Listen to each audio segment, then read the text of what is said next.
Le discours de M. Gaston ne m'a pas surpris, je le connais.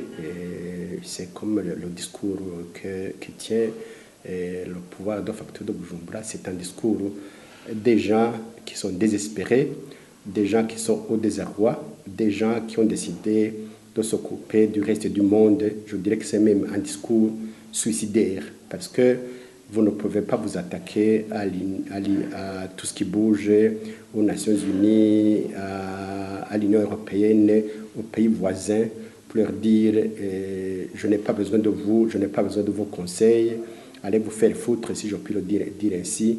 Et alors que vous savez pertinemment que le Burundi ne peut pas vivre ni politiquement ni économiquement sans avoir des liens solides sur le plan diplomatique, sur le plan économique, avec les grandes puissances. Vous savez que 52% du budget de fonctionnement de l'État provient des appuis budgétaires. Et si ces appuis budgétaires ne viennent pas, comment est-ce que le Burundi va survivre?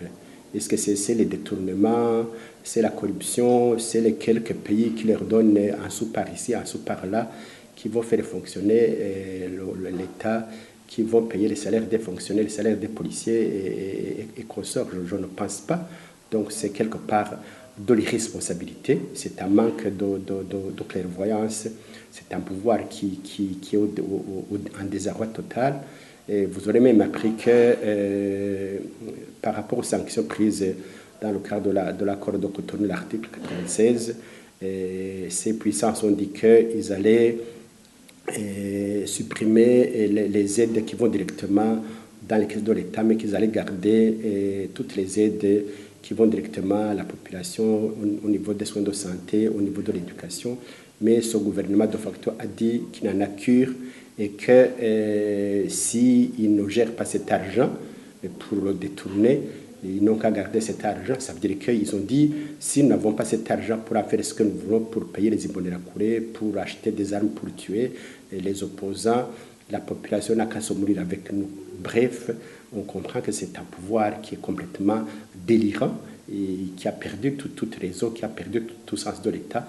Et cela est inacceptable, c'est dangereux. Il devrait faire le profil bas et de faire un mea culpa, accepter que la communauté nationale a un droit de regard face à un pouvoir qui tue, qui assassine. Il a même le devoir de protéger et il devrait donc écouter ces sages conseils et faire amende honorable pour que les sanctions soient levées. Mais cela demande un minimum de sens de responsabilité qu'ils n'ont pas malheureusement.